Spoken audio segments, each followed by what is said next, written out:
this video is going to be about the things and lessons that I did to teach my now 7-year-old how to read.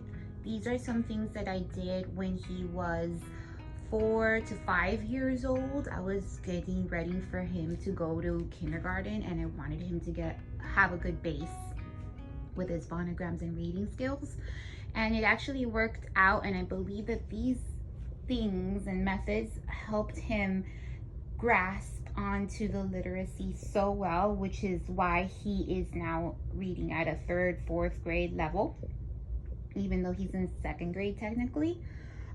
So these are the few things that I did. I used to start him off with something called Alpha Phonics. This, I believe you can get this online for free, and you can give a donation if you want to. It's optional, and then you just have to print them out.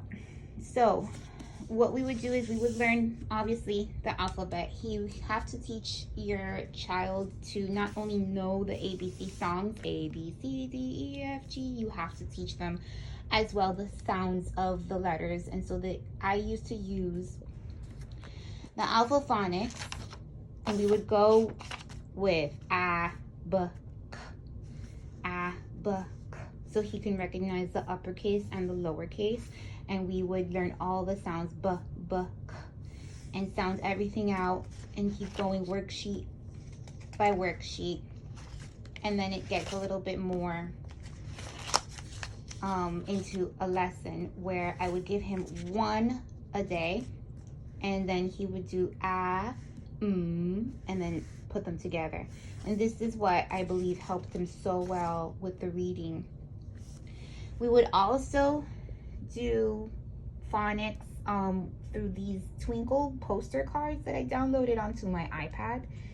And it's basically, they're made for poster boards, but I just kept them on the iPad, and we would scroll to each one, and then we would work on each letter. A, apple, anchor, axe, astronaut, so he can grasp the sounds, the beginning sounds. But you get the idea. Each letter has a picture, and I really like that because that way he can associate E for elephant and E for egg. It sounds so basic, but for a child, it's so important for them to know the sounds and pick up on those letter sounds that are at the beginning of these words that exist around them, and they never knew to associate the things around them are made up of letters that make words that make their name. It's very simple for us, but not for them, and maybe this helps. So I would also have, aside from these two things that would take up about 5 to 10 minutes, just working on that one page and working on first the sounds and then the page, we would move on to our lessons for reading. And these are some things that I implemented as we went along, as we progressed. So we have, again, the alphabet chart. And this one I really liked. I found it online. I really liked it because it has the different vowel sounds. So we have A for A and A for A, the long A. So we would go, again, it matches the picture. It gives him an idea to remember this sound, this letter is a vowel that has 2 sounds, the short sound and a long sound. And then you have all your consonants, the B. We would do, we would focus on, oh, I forgot to pull it up, but we would focus on learning the vowels, A, E, I, O, U. So he knew that there were vowels and there were consonants, and so the vowels had 2 different sounds, E, I, O, U, and then the Y has some vowel sounds as well.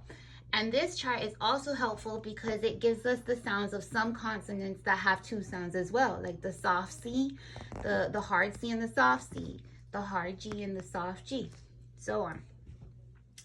When we got these down really well, we would just review them like once a week just to make sure that he can grasp them and remember them.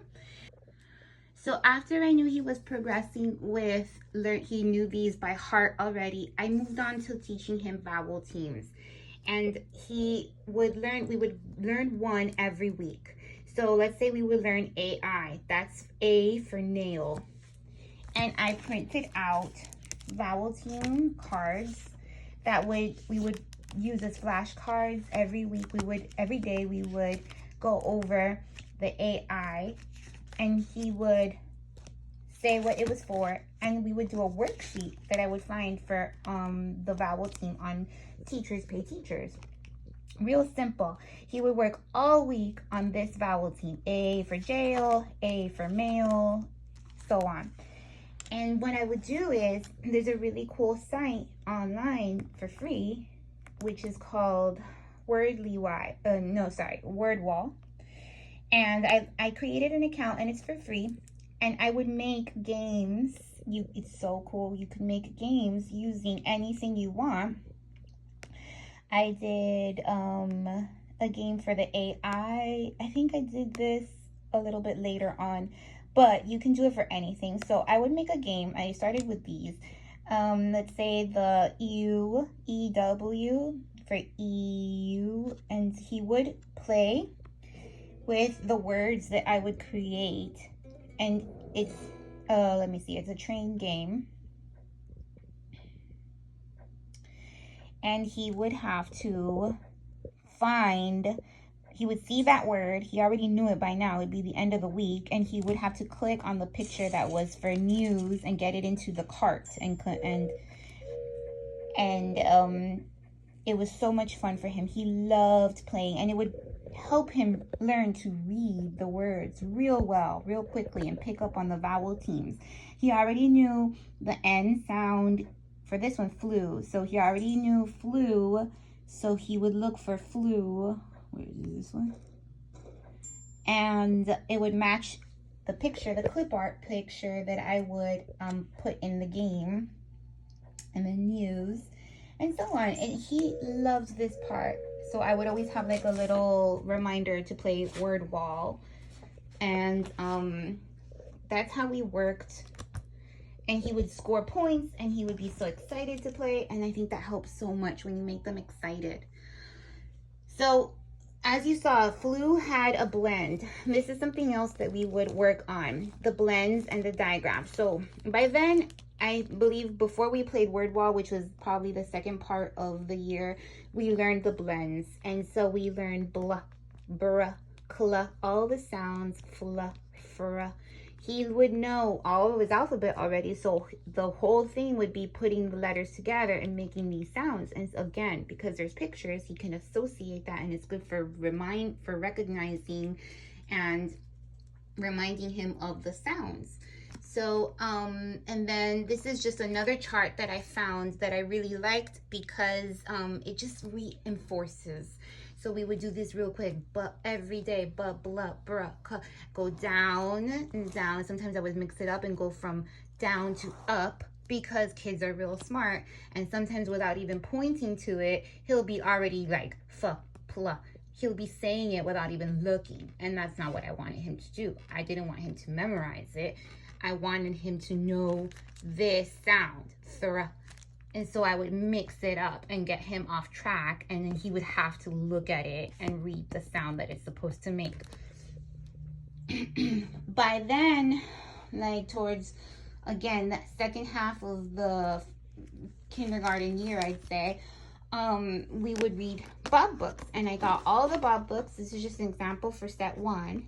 And so these would be the first books that he would start reading.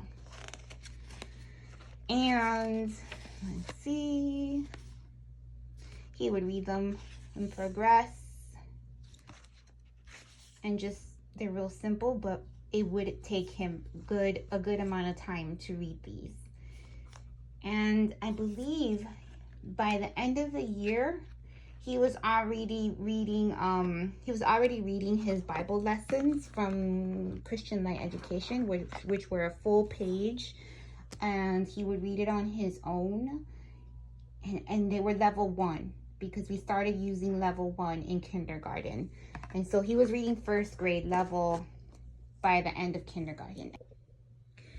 So I hope this was helpful for any of you that were looking or wanting to look into helping your child with their reading skills. These are all the things, basic things that we use. I really didn't use a curriculum. I didn't purchase any curriculum for kindergarten. I basically put it all together myself in regards to the reading part and worksheets. Teachers Pay Teachers is a good place to find free worksheets and put things together on your own and help reinforce all of that. Be patient with your child. Every child has their own level and their own pace.